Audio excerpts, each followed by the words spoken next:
All right, what is going on, everybody? How is everybody doing today? Welcome back here to another episode of the Just Ballin' podcast. Today, I am joined by Sean Davis, and we are going to have just kind of like another roundtable talk about NBA topics currently going on in the landscape right now, and I'm looking forward to this. What's going on, Sean? How are we doing? What's going on, bro? Thanks for having me on. I'm excited to do this with you.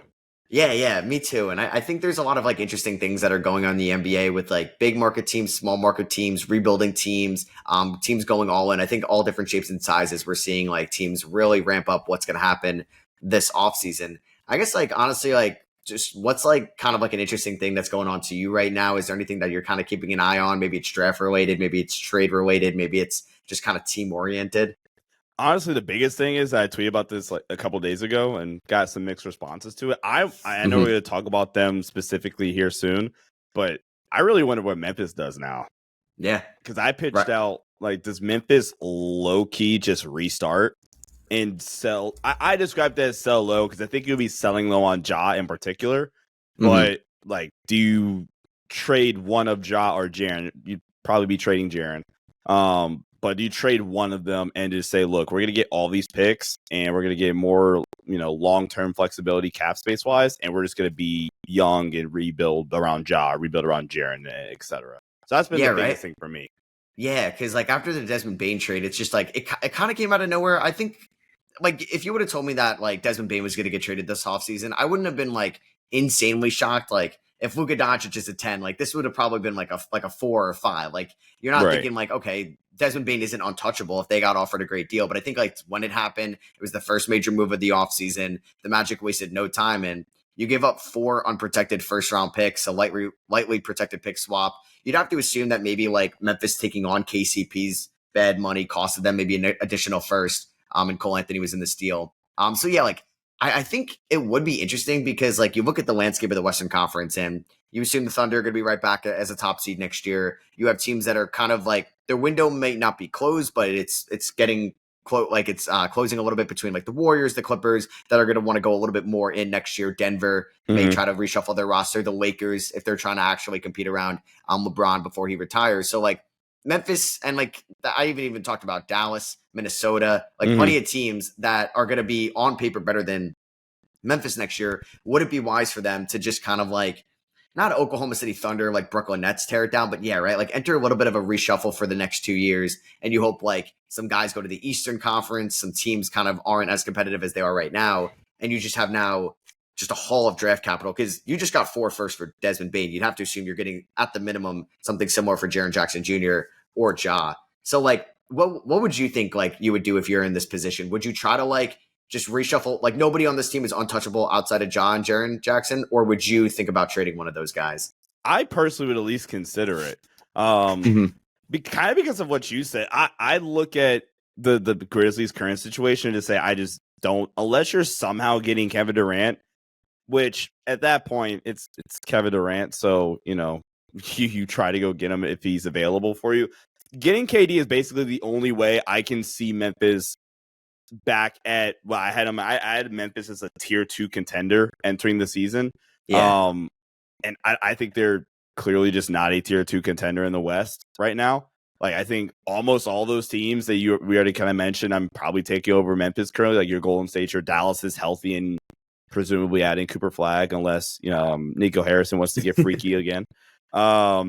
The Clippers, the Lakers, the Thunder, obviously, I even said the Denver, Spurs, like they're going to be better. The probably. Spurs, even if they add Dylan or if they get Kevin Durant. I did say the Rockets. They're like we're on like team like 8, 9, 10 right now. Exactly. Like I don't see a pathway for Memphis where they're on even close to that level. And I like Ja. I thought Ja the last 25 games, including the playoffs, like the last 3.5 weeks of the season and the first couple games of that OKC series, I'm like, oh, okay, we're some semblance of getting Ja back. It really is just because they got the ball back in his hands more. Memphis Noseweek, had the ball out of his hands a lot more at the beginning of the season and played a lot through Jaren and, playing fast to transition. But I personally say I move off one of them and we're going to let, the Lakers, the Warriors, the Clippers, we're going to let you guys like kind of die out. And then we jump into the fold 2027. That's kind of how I would approach it. No, I would too. Yeah, Ja 26, Jaren Jackson Jr. is 26 as well. Like I forgot he was the youngest guy from that 2018 draft class. Like you have Edie, you have Wells, you have GG, Scotty. Like they're good enough to I think like be okay. But I agree. Like I don't think there's a bad case or like a like I know it's tough to like wave the white flag and you're not gonna like publicly admit that. But I think, yeah, like how loaded the 26 draft can be at the top. You have this Phoenix Suns first round pick, an additional like juicy first that we just listed all these teams, and I'm not taking Phoenix over any of those teams right now unless they get like an amazing haul for Kevin Durant. I think it would be interesting for Memphis to go that route. I think you would want to keep Ja. I feel like he's like the franchise guy, like beloved in the city of Memphis, and like wants to be the guy that sticks through everything. Jared Jackson Jr. is such like a unicorn of a player for what he's able to do to space the floor. His ball handling, his defense is obviously elite in the NBA. But if you did make him available, I wonder if his value wouldn't be where it should be. Like if you traded him a year ago, it would have been an insane haul for Jared Jackson. But he's an expiring contract. You're going to probably have to commit $40+ million at the start to Jared Jackson on the extension. I wonder if that would diminish some of the value, but I feel like you would just see teams that are going after Kevin Durant that would be linked to Giannis, like they would go all in for Jaren Jackson. Like I feel like the Spurs can offer such a nice package if they wanted to get Jaren Jackson Jr. Maybe an Eastern Conference team would try to get involved too. That it might be like kind of worth it at the end of the day if you're adding 4 additional firsts and an intriguing young asset to get off of Jaren. They're kind of like a deep team, and they were deep a couple years ago. So I think it's going to be really interesting where they haven't had like a lot of pressure. I feel like they've been kind of going like the safe, conservative rebuild route over the last few years and building internally. They did a good job, but now like David Roddy and Jake Laravia from the 22 draft class kind of flamed out a little bit. Desmond Bane is no longer here. Marcus Smart trade was a big failure for them. So there's a chance they could have looked a lot better than where they are. Like Gigi Jackson Fitzwilliams didn't progress this year. So I wonder, what they're going to do. I think they're going to be an interesting team this offseason. If I had to guess, they're not going to trade Ja or Jaren Jackson Jr. I think it's more likely, right, that they keep them. But we'll see. You never know. Like some team could just call and just offer them way more than they're expecting. I will say with Jaren, though, I was having a conversation with my AD, and he was like, man, like that's kind of crazy value for Desmond. I really quickly about the trade, I don't think that the Desmond Bane trade like reset the market or anything. I think honestly it's two things. One, that the value player wise that Memphis got back was hot garbage, and the Magic so desperately needed shooting that they kind of had to overpay in air quotes, and they didn't send out meaningful, value in terms of their contracts anyway. So I don't think that they reset the market when you talk about like a Giannis or a Kevin Durant trade. I just thought it was a kind of a weird and unique situation where they kind of just had to do it, and they had the assets to do it. So I think it was a unique situation. Yeah, definitely. And it's funny too with like the like the draft picks in trades. Like Mikal Bridges went for what was it, 5 or 6 first round picks, but that was like, yeah, definitely you got to pay like a little bit of a New York like in division rivalry tax, but there was no players of meaning in that deal. There was like it was Bojan Bogdanovic's matching salary. It's funny when it's like, oh, the Mavericks only got 1 first round pick for Luka, and it's like, yes, they probably should have gotten more at the time, but Anthony Davis is equivalent to like 7 first round picks, right? Like he's equivalent to a ton. So I think, the one asset you're maybe you're upset is the Suns pick if that really does become something next year. But I think you're playing such a what if game with the lottery, and we saw how that work out or not work out for a lot of teams. Quick thing like on the Magic too, like I mean, they needed shooting. They needed a shooter that can move off ball and maybe even create with the ball in his hands, and they got a perfect guy in that. They're going to be a very expensive team in about a year from now when Paolo Banchero's rookie extension kicks in. Would you say like going into the 2026 season, now we don't really know what's going to happen with Boston, Milwaukee, or any of their teams in the East right now, would you say that they're maybe, I would assume a top 6 team? Maybe you don't, but like I would think a top 6 team, and maybe would you go even further? Do you think like top 4 regular season team, but not conference finals ready? Like where do you think they are in the Eastern Conference right now before the offseason starts? I'm drinking all the Kool-Aid right now. Yeah. For Orlando. I'm in on Orlando. And I was almost there this year. Like I'm looking really quickly at my preseason power rankings. I had Orlando 14th overall in the league, which would make them, hold on, I'm doing this on the fly. 1, 2, 3, 4, 5, 6. I had them 6 entering the year.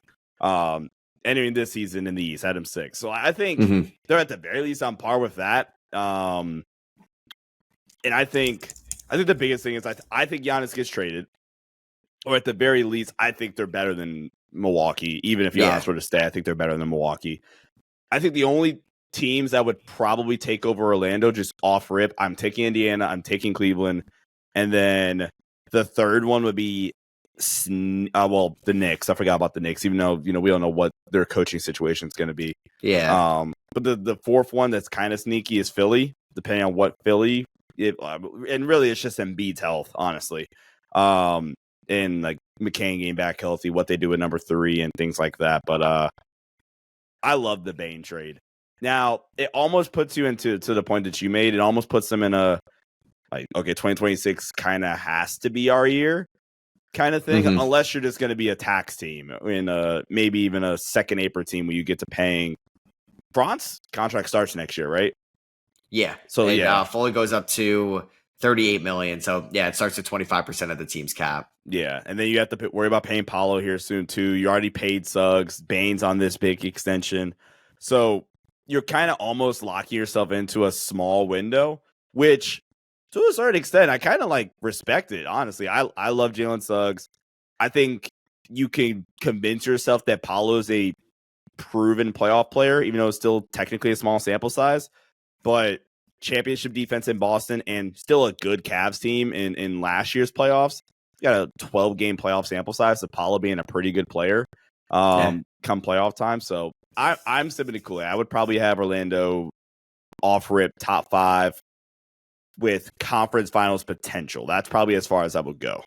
Yeah, we definitely have to see, like, obviously how Bane kind of gets incorporated. He's going from, like, being the third option to maybe just being the third option, so I don't think his numbers are really going to change too much on the surface level. And I think, like, when you're looking at them as a regular season team, they went 40-42 this year, or 41-41, and they had so many injuries with Powell getting hurt in game 5 or game 6, and Franz missed a chunk, Suggs missed a chunk, Mo Wagner tears his ACL. I think and all the oblique injuries. Right. And no, honestly, they finished the season strong. And I feel like we'd even see like an Anthony Black breakout, or like Tristan Da Silva didn't feel like it, or was super consistent as a rookie. Jed Howard wasn't great this year. There was a lot of things that went wrong for Orlando, and they still like ended the season kind of on a high note for everything that was going on with them this year.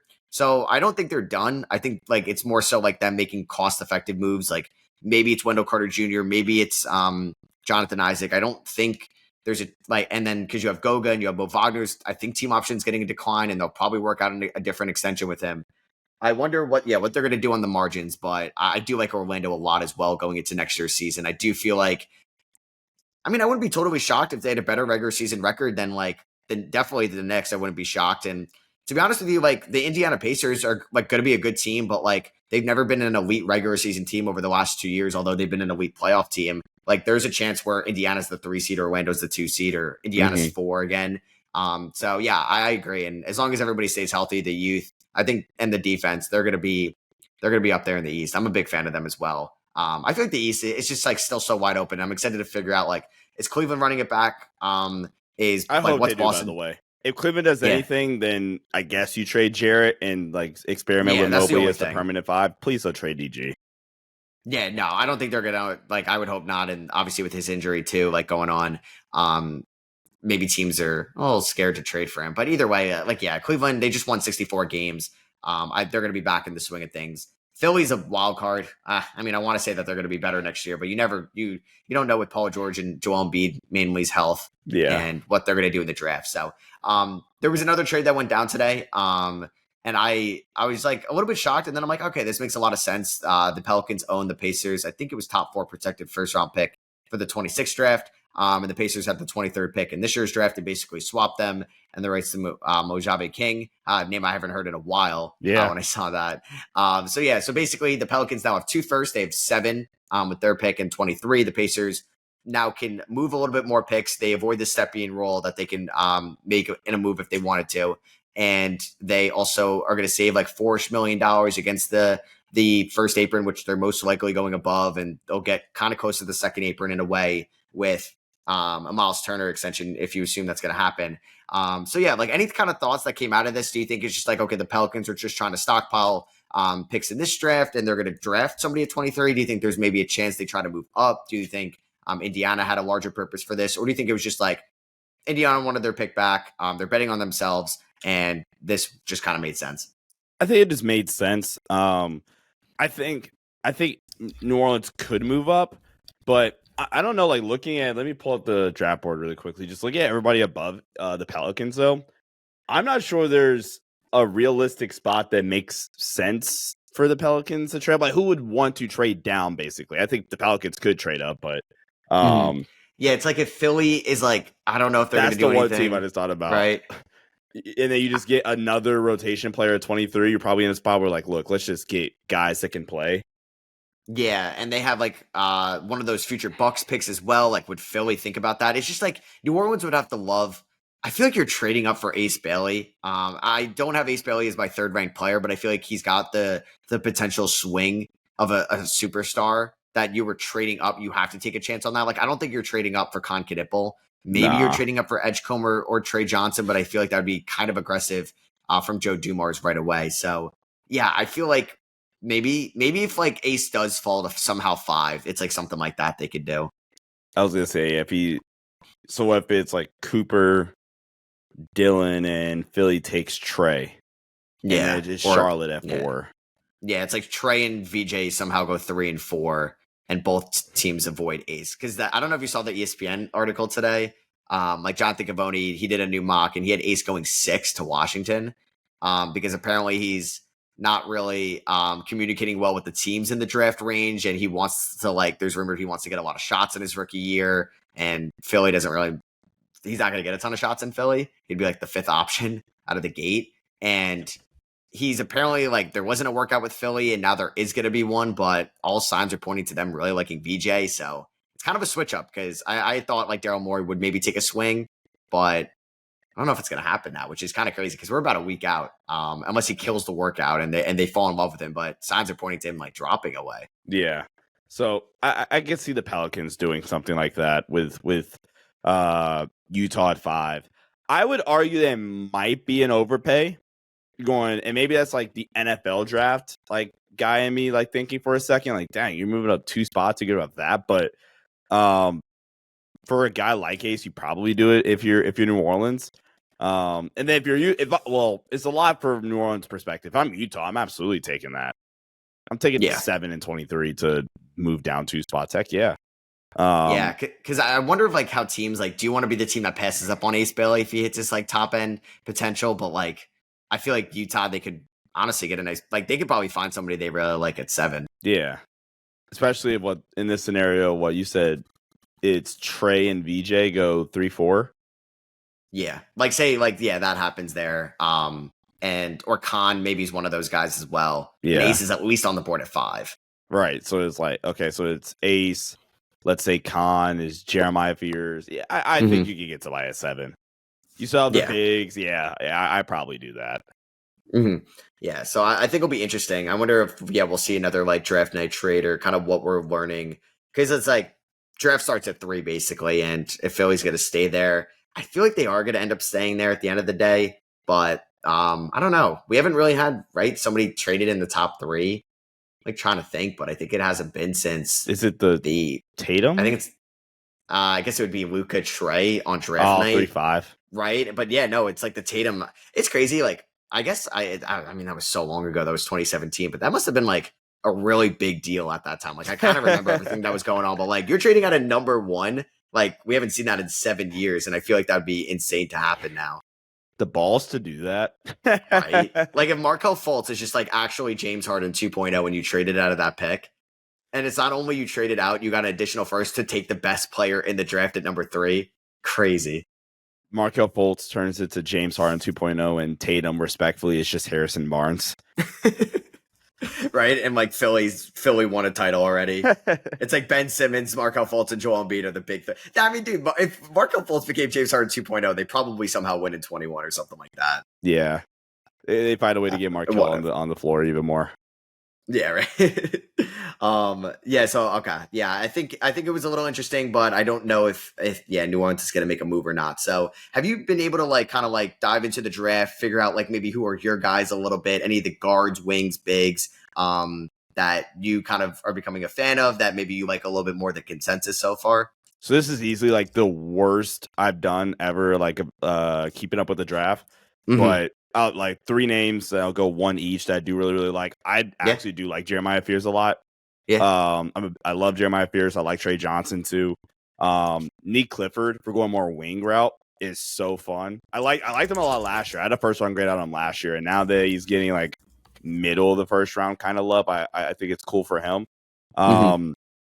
And then big wise, I think even like Thomas Sorbers. I think Sobers. Did I say that right? Yeah, Sorber. Yeah, Sorber. So just elite defensive big.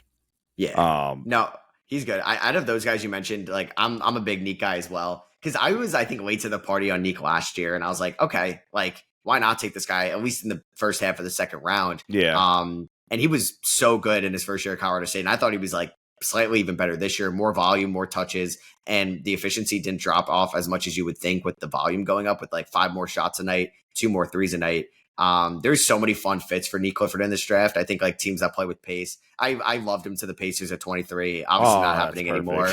But yeah, like just teams that like want to run up and down the floor that are okay playing off each other and making extra passes that could dribble, defend. He is one of my favorite players in this class as well. And I think there's like, if you look in that range too, where you got like Portland 11 all the way to basically like Miami at 20 could all use like a Nick Clifford. I was going to say Nick Clifford to Brooklyn at 19. I would low-key vibe with. Especially if they take like a high upside guy at 8 and they go like Kaman or Essengay or even Fears in a way. Yeah. I would like to take them like somebody that can score so far. And I'm like, I go back and forth on Fears a little bit just because like, so, I mean, he's 6'3". It's not like he's a small guard by any means, but I think he's a true point guard. And I wonder how he's going to be as a finisher at the rim, because I do believe he had like one of the worst field goal percentage like at the rim for like guards from this class, which honestly it's fine and it's something you can work on. And he was like the guy at Oklahoma and like kind of carried that team to the tournament, which was very impressive. And he can run ball screens extremely well. I think he's like one of those guys that really like needs to be in the right system and needs to be like under the right coaching for him to succeed going forward. I don't know if you kind of get that vibe as well. Yeah. And sometimes with the finishing, like you said, it can either be just simply contact balance or touch. I think from some of the stuff I've seen, I think it's more so his contact balance is getting stronger. Right. And that's going to happen. And that's going to happen. So for the most part, I feel fine. I think he's just such a good pick and roll operator and pull up shooter that I'm just like, yeah, we're just going to, in the right situation, if I'm that right situation, cool, we're just going to get him in here. We're just going to work. That's kind of where my mindset is with Jeremiah Pierce. Yeah. And I think after Dylan Harper, it's like the next best point guard that's going to be on the board. Either you like him or you like Kasparis. And there's a really good chance Fears is going in the top 10. And I mean, he goes to a team like Washington where he's going to have some really fun young talent around him. He goes to New Orleans. He's going to have some really good NBA talent around him. If he goes to Brooklyn, though, he's like, I don't know if they're going to trade Cam Johnson and Claxton, but he may be like one of the guys next year, which I don't know what's going to be good for his development or not. Either way, it's going to be interesting what ends up happening with him. And like Thomas Sorber as well. Oh man, like defensive stud. The wingspan is there. Like he can get vertical. He can guard even like wings on the perimeter. And I think there's a chance he's a better rim protector than like Kaman might watch. Like he probably has the second best rim protecting potential in this draft. And I think for a class where Kaman isn't a sure thing, Derek Queen is more of an offensive minded big. You're really looking at Sorber to like anchor a defense where we're seeing that kind of matter a lot, especially when it comes to depth in this NBA. Like you look at Minnesota, they don't really have a backup center long-term or like forward Rudy Gobert. You look at maybe Washington if they wanted to run some 2 big man lineups. If you even look at Memphis, who has injuries left and right to Brandon Clark, as much as I like watching him play, it's things that he has struggled to stay on the floor over the last few years. Zach Edey got injured a couple of times in his rookie year. They may look at depth. I think there's a lot of teams that could like Sorber in the first round as well. Yeah. Brooklyn is really, really fascinating because they're going to go for me from being in my power ranking series easily the most dreadful team to kind of like prep for and do their episode. So now I'm really excited to talk about Brooklyn heading into next year. I'm bought in on kind of their rebuilding process. I almost said retool, but it's definitely a rebuild. Yeah, right. Because they have 4 first-round picks. I wonder if they're going to keep all of them. But either way, it's like they're a team that's picking in the top 10. It stinks they're picking at 8, but like they're young guys that you're getting excited about right now. It's Cam Thomas, it's Nick Claxton, but then it's like Noah Clowney, who I think showed a little bit last year. Like, is Daron Sharp going to be back? Tariq Whitehead's been a little underwhelming. And then you're watching like Tyrese Martin, Drew Timme was on our screens last year. Jalen Wilson was playing a decent amount of minutes. They're going to have 4 new guys, which is going to be, I think, really exciting because Jordi Fernandez did a solid job in his first year, and they get a little like a mixture of bigs, wings, high upside guys, NBA ready guys, and they have a ton of cap space as well. If they want to get creative, they could get draft picks for Cam Johnson if they decide to move him. They could be one of the more exciting teams. Maybe not like next year, but after the 26th season, you're like, okay, this is a team we could really get around as like the next riser in the East. Do you think they trade either one or both of 26 and 27? I am starting to get a feel. I just like 4 first-round picks is crazy. Like I wonder when the last time that was like that happened. I'm sure we can kind of figure that out. But either like people may know that. But 4 first-round picks, like those guys are probably going to. Some of them are going to spend time in the G League either way. Mm-hmm. I would think so. Like I'm sure. I'm trying to think of like a team. Like I don't know if like Minnesota would want to trade down that far. Like would Miami look for more depth? I don't know. Because, yeah, like how far can 26 and 27 get you? Or if you package like 27 and 19 if they try to move up as well. Yeah. You would really be having to hawk somebody, but does Memphis try to get just more young guys in there? Yeah. And you go 27 or 26 and 19 to move up 3 spots to get to 16. And you get a fringe lottery guy. Or is it 27 and 19? You move up 2 spots with Minnesota, kind of like you were saying. And Minnesota now in this scenario gets to just add more young guys on the back end and not have to pay, guys to be on the roster. You could have, cheaper cost control contracts. I think those would be the 2 teams I'd be looking at if I'm Brooklyn. Yeah. If they, like wanted to get like their guy in this draft. Yeah. I know I like that for sure. Because I think there's real value at the end of the first round, early in the second for some guys that may like end up sliding a little bit. Definitely. All right. So like, are you a Lakers fan or is it just kind of like the team you end up covering? I'm a Lakers fan. You are a Lakers fan. Okay. I just wanted to double check that because I don't want to be wrong. So like kind of like what's your feeling about this offseason? What do you think that's going to happen? Are they going to make an aggressive move for a center? Are they going to actually dangle Austin Reeves in trade talks? Like, what is your vibe for the Lakers right now over the next few weeks? That's funny. I haven't really thought about it in a little while, actually. But I think kind of where I've been is I think you almost have to go get a real big. Yeah. Whether it's a Claxton or it's a Daniel Gafford. The Daniel Gafford one probably intrigues me the most. I don't know how you convince Nico Harrison to trade with you again. But I think Gafford's probably the most intriguing one to me. Simply the Luka and Gafford connection out of pick and roll, good rim protector. I think he's probably a better rim protector than Claxton. I think Claxton's the more versatile one though. And Claxton's also the better rebounder out of the 2. So I think there's, some give and take with both Claxton and with Gafford. Claxton's also younger.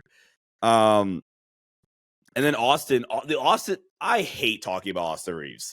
Now, here's why, because from a Laker fan perspective, it's either I got told I was underrated. I undervalue Austin yesterday, where it's like, bro, half the fan base legit either overrates Austin and puts him in conversations he doesn't belong in. Like people are, which is just going to set him up for failure too. You're setting him up for failure. Like I was being told till I was blue in the face that Austin Reeves is on the same level as Tyrese Halliburton, and I guess right now is maybe not the best time to brag about this when Hallie scored 0 points in Game 5 or 4 points in Game 5, but still, no, that's an insane take. Or you'll have somebody that's completely undervaluing Austin. It's like, yeah, he's a 6 man at his best. Like, all right, man, like we're now just losing the plot. When I think Austin's just a really good player. The other reason this is more of an annoyance, but I think it's kind of hard for people to understand that I can agree with 2 different things at the same time. Like if I'm Austin Reeves, I'm absolutely opting out next summer. Yeah, absolutely. Sure. There's no way I'm looking at the guard market. And from an agent standpoint, there's no way I'm looking at the guard market and saying, yeah, there's no way I can't get 30. There's no way. Not to say names, but there are guards I'm like, I am absolutely taking Austin Reeves over. They're legit getting paid $35 million.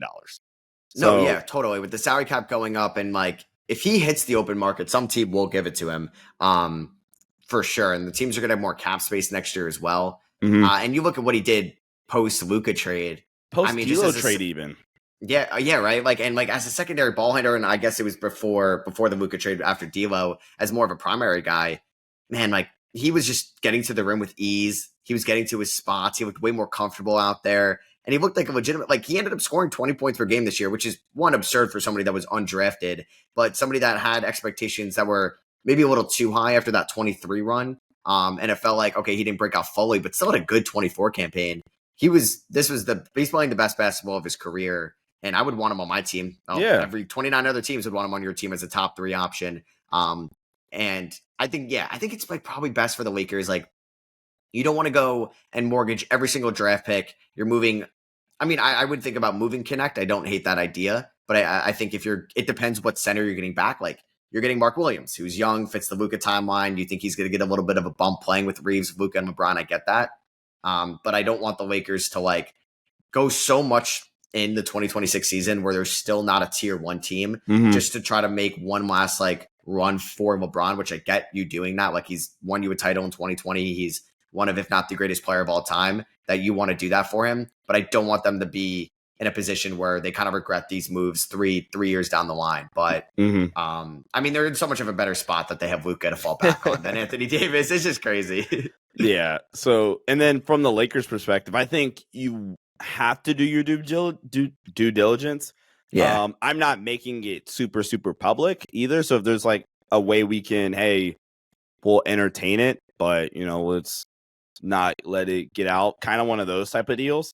But I think you just kind of have to for your own sake, because look, he is, from a team perspective now, you have to really evaluate, do we want to pay, because you're not Luka's extensions this summer, or potentially extensions this summer.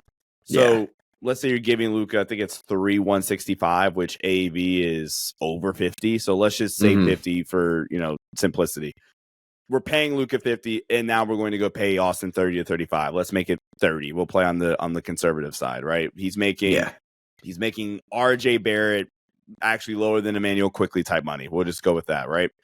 You are committing $80 million a year to some extent, actually to a big extent, a non-athletic defensive liability backcourt.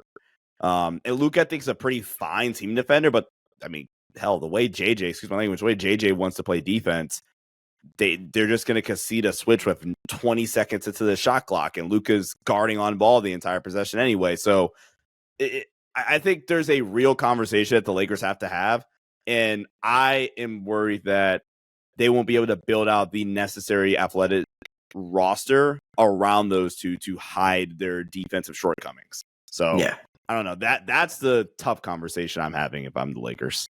Yeah. Because you can't have Jackson Hayes and if Jackson Hayes is your 4th string center and is like a guy that needs to step in. Even your backup, he's fine. Yeah, right. It's just like you can't rely on 30 minutes a night for Jackson Hayes, and they were never going to do that in the playoffs. But either way, it's just like it's tough playing LeBron at center at times, and you have Rui out there, and you have Dorian Finney-Smith all switching out there. I think there's foundation, and there is a chance where the Lakers, hey, you never know how next year can go. They could definitely. I'm not going to say it's impossible for them to win the NBA Finals. They're not going to have maybe the top 5 odds in the NBA, but we've seen teams with lesser odds in the past end up winning it all. So I think there's creative ways around this. I believe they do have full access to their mid-level exception. I could be wrong, but that gives them a little bit more financial flexibility. I know, I don't know if they were going to want Steven Adams, but somebody like that in that range, they could look to get in free agency. It's not the best big man class. There could be a Brook Lopez reunion. They could go after Clint Capella. Please don't get Brook. Please don't do it. You don't want 37-year-old Brook Lopez? No. We're getting slower and less up. I mean, we're getting slower, older, and just not a scheme fit. Yeah, right. I think you need a little bit better of an athlete down there as well. For what JJ wants to do, Claxton makes the most sense, I think. Although Gafford's not a horrendous. He's fine in terms of his mobility. I like Gafford. Yeah, I wonder if they would make a trade with the Lakers again, the Mavericks, or it's just Nico's banned from doing that. Don't you ever trade with Rob Pelinka without clearing with me first? Right. Yeah, because you look at the free agency class. I mean, I don't know. Luke Cornett. That's the only one that intrigues me. Yeah. Good shot blocker, solid enough athlete. I don't hate it. It's not going to break the bank either. I think Hayes is gone. Yeah. I don't know where, but I think Jackson Hayes is gone. I mean, literally, what's the rest of the class? I know you say Clint. It's Clint, Brooke Lopez, like Luke Cornett, Al Horford, Mo Wagner, we're not even gonna Nas talk about. Reed. Well, yeah, I was gonna say we're not even gonna talk about Nas or Miles because they're Yeah, like out of your it's pay not grade. happening. Yeah, right. Like you need 35 million in open cap space to get that done. So yeah, it'll be interesting to see what they end up doing. And I hope they just had like at least like two centers that are new faces in the locker room and They're at least competent. right. That should be. All right. So the last thing I wanted to do is just kind of go through 5 different teams. We could do this rapid fire or whoever you want to spend a little more time on and just kind of say, do you think they should go all in, be a little bit more aggressive this offseason? Do you think they should stay put? Maybe you can pivot or just kind of build through internally and you can have a bigger discussion in 2026 in that offseason? Or do you think they should sell a little bit, enter into a retool or a rebuild? So the first team, the Sacramento Kings, I mean, for how high the vibes were in 2023 to where they are now, it's a complete 180. Monty McNair gone, De'Aaron Fox gone, Mike Brown gone. They're building the Chicago Bulls 2.0 with DeRozan and Levine out there. They don't have the 13th pick. Like, it sucks that your pick is top 12 protected, which is kind of obscure, and you end up at pick 13. Like, that just hurts a little bit. We mentioned so many good Western Conference teams to open up this pod, and we didn't mention the Kings, so it'd be even tough for them. I think they can be competitive with what they have. I can't guarantee you they're going to make the playoffs, though. They may have a better chance of, missing the playoffs than making the playoffs. What do you think they should do this offseason? Do you think they should stay put, go all in, be aggressive, or do you think they should try to maybe sell a little bit? Well, they're absolutely going to stay put, but I would just burn house. Yeah. Like, no, I agree. I could see, because they've so poorly mismanaged his development, in my opinion, but somebody go get Keegan Murray on the low, and I could see Keegan Murray kind of, this is not like an apples to apples comparison, but follow me, I could totally see him have like an Andrew Wiggins career revitalization somewhere else where it doesn't work out in the place he gets drafted at. And you know, his development doesn't go necessarily the right way, gets traded to a second team. And oh my God, Andrew Wiggins is really, really good again. I mean, not again, like he was never necessarily bad in Minnesota, but it just clearly wasn't the right fit. Like I've not lost hope in Keegan Murray. Just get him the heck out of Sacramento. And then they're not going to do it, but I would cut my losses with DeMar DeRozan.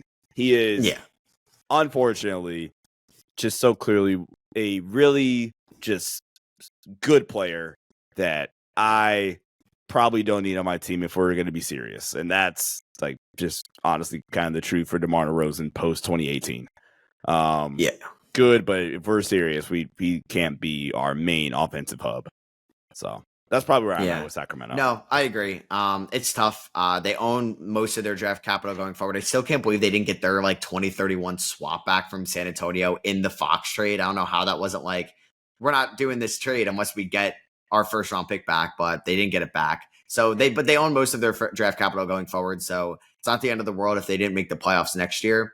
But I agree. I think test the market for Monk, test it if there's a market for Levine or Sabonis or DeRozan, and then kind of go from there. Yeah. Team in like a similar position in a way. I think they were kind of compared to, they were probably in the same tier going into this past NBA season, but the Pelicans, they have definitely more talent.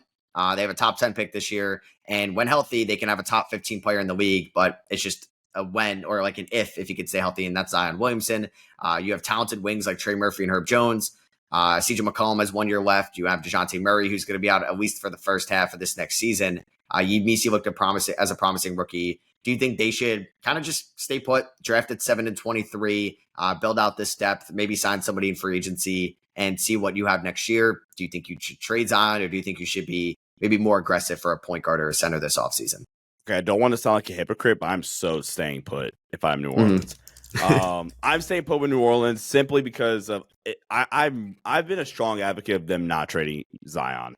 I think it would so be just a shot in the foot because you're so, and I know I said like maybe Memphis should sell on just sell low in air quotes on John Jaren, but I think this is not the same thing as what Memphis is going through with Zion, where kind of like you said, when Zion's healthy, he's so clearly a top 15 player on the planet. So and maybe it's like my Laker PTSD coming back up, but you remember after 2022, AD was so banged up that year. Yeah. And all offseason, it was, oh man, the Lakers might trade AD, or maybe they should. You know, what's LeBron and AD era going to look like going forward here? And some of the trade offers that they were, great, these are trade machine offers, but still, like some of the stuff that were getting sent around about AD in terms of his value, like, dog, all you need is 1 year from this guy to just be healthy. And if you wind up trading him, you're going to look like an idiot. And the next year, AD's for the most part healthy, and they go to the Western Conference Finals. And oh my goodness, AD's a top 10 player again. No, he was a top 10 player. He was just hurt. Exactly. And that's a Zion thing. Like, I'm scared to death if I'm New Orleans to trade Zion, because if I trade Zion and I get, let's say, 2 first-round picks for him, right?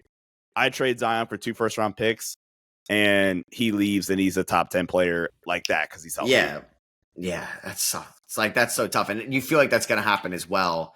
I would just be too scared of that happening. And even if you're going to trade Zion, don't trade him now. I don't think his value is going to change that drastically from where it is. And nobody could probably properly value him either way. Like, you're not going to get the offer that you're going to love for him.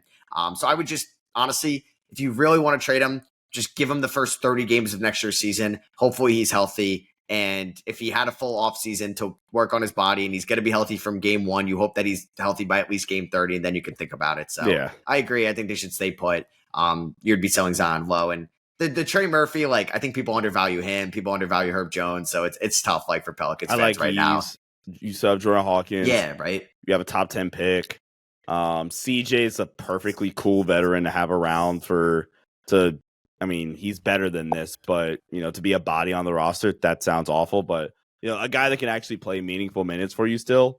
New Orleans they're not contending, but they're not a bad spot at all. I prefer them over Sacramento.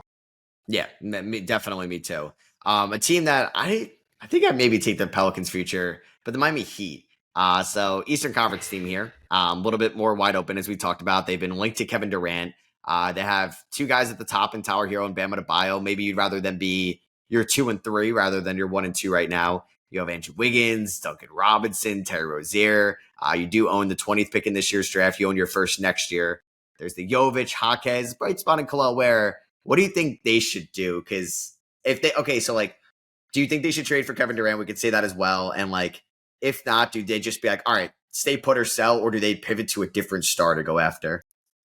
I think if KD's an option, I think that's probably option number 1 in my head, and I'm sure it's probably their number 1 option too. Just based off of, they're kind of the Steelers in the sense of, we refuse to tank and be right. god awful. We're gonna be, that's honestly a good comp. We're gonna be painfully the 8th best team in the conference and get bounced in 4 games. That's gonna be us.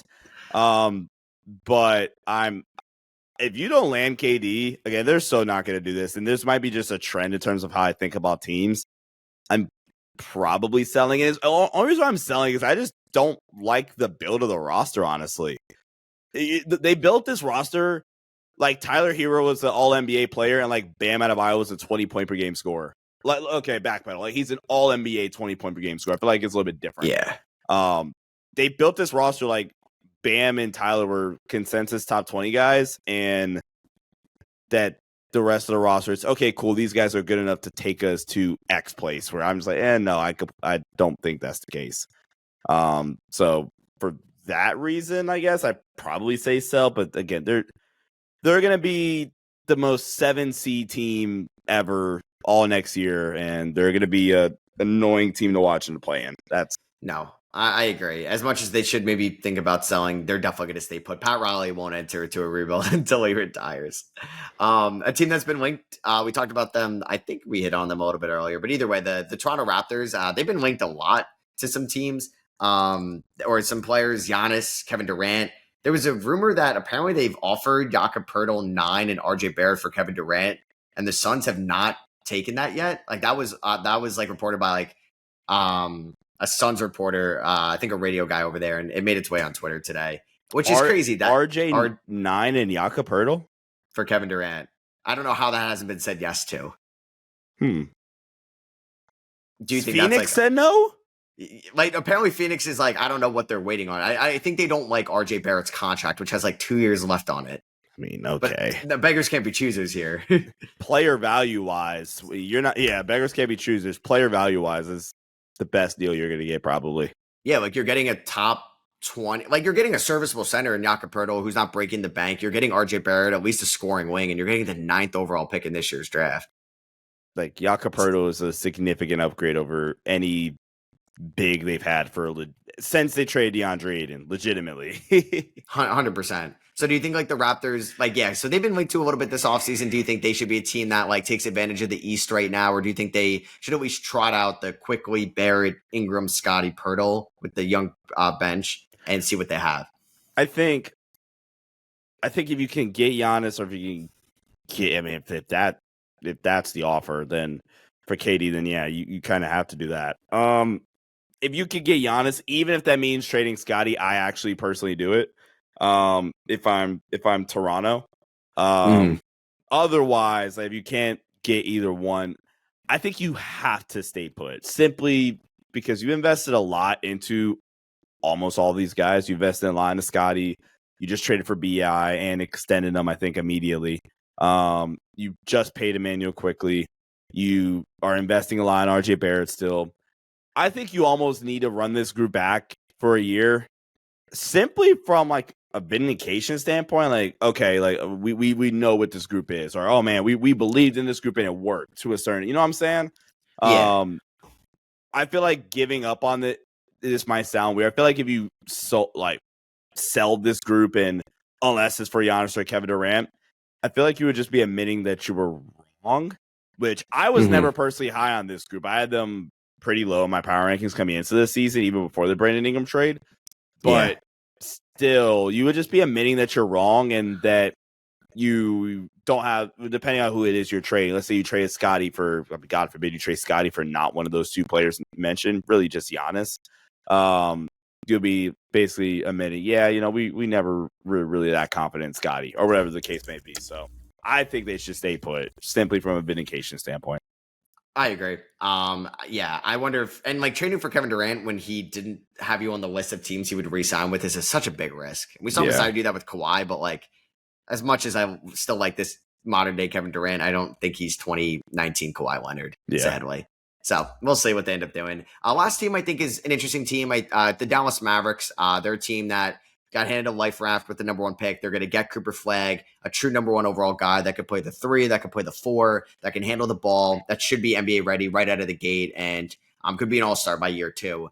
I would say for Dallas, there's the way that they can really just build around Flag. You trade away AD, you work a sign and trade with Kyrie, and you really just kind of go into this youth movement around Flag. I don't think that's going to happen. I think they're going to try to contend next year, which they have a deep enough roster. I think like the moves that could be made is Daniel Gafford, free agent 26. You have Lively and you have AD, or PJ Washington. I think could make some sense as well, since they have a lot of depth. So what do you think the Mavericks should do this offseason? Do you think they should kind of keep what they have, draft Cooper Flag, and sign a veteran point guard to hold down the fort till Kyrie comes back? Or do you think they should make a move or two or enter the other direction?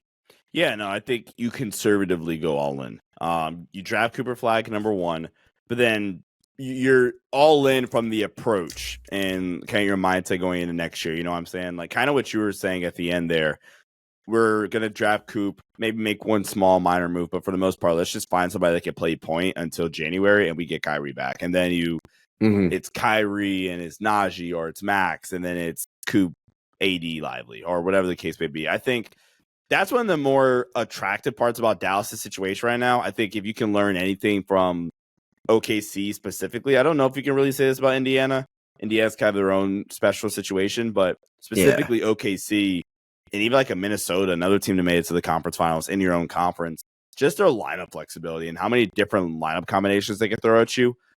Dallas could throw so many different looks at you. They could throw just currently, right? They could go double big and just have the 2 best just wall off the paint in AD and Gafford, or AD and Lively.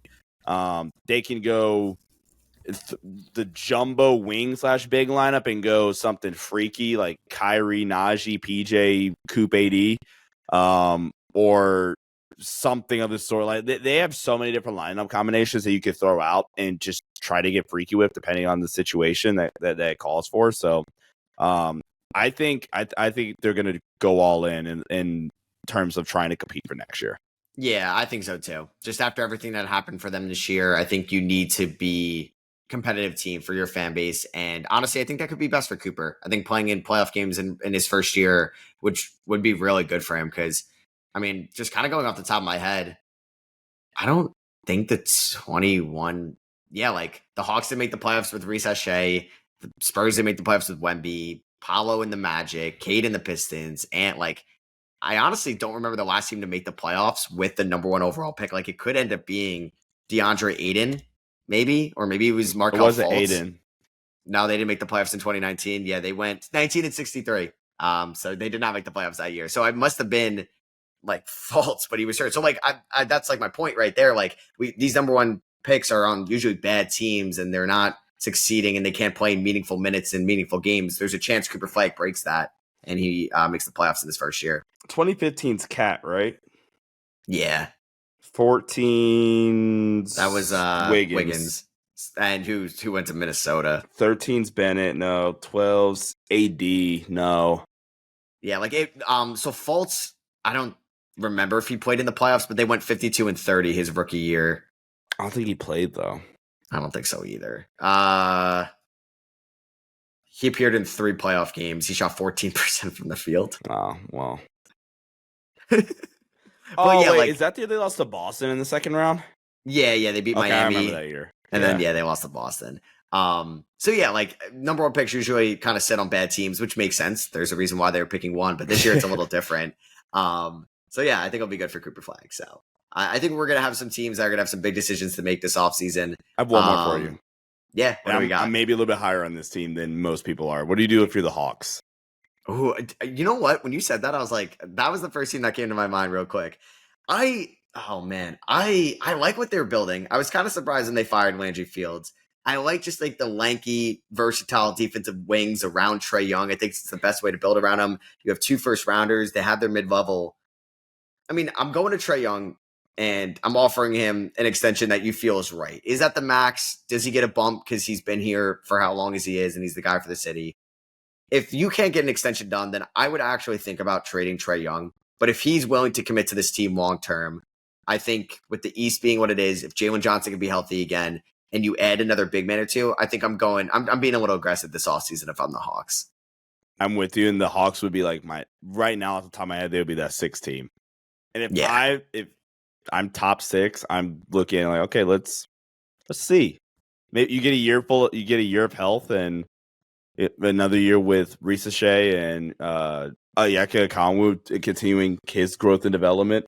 Why not? I mean, I'm not saying it's likely, but you know what I'm saying? Why not? Why can't we make a push? No, I agree. And I feel like every year, like the Hawks are like a sneaky team that gets banged up a lot, and they have a lot of more depth. I know they traded Hunter, but I mean, you have Terrence Mann, you have Karis LeVert, you have George Niang. Like, it's at least bodies out there that can at least kind of soften the blow if there were an injury or 2. And you have a good starting 5. You have the 13th Nick pick. Clifford with Atlanta? Yeah, like I'm a fan of that. I would like that a lot. Do you go like Nick and a big low key? Yeah, and there will be plenty of guys at what 22. Like Sorber could be there, Kalkbrenner will be there. Yeah, Berenger will be there. I like it a lot. And I like Quinn Snyder as a head coach. And this team is they've been in the play-in tournament a lot recently. Yeah, I think there is a chance they could be a top 6 seed if everyone could just stay healthy. Yeah, I like Atlanta. So, no, me too. Me too. I think these will be interesting. So, yeah, that is going to be for us. We hope you guys did enjoy. I will have Sean's links in the description below. Check him out. Gives out great NBA takes and content. Definitely worth a follow. And yeah, thank you guys all for watching and listening. Catch y'all later. Peace.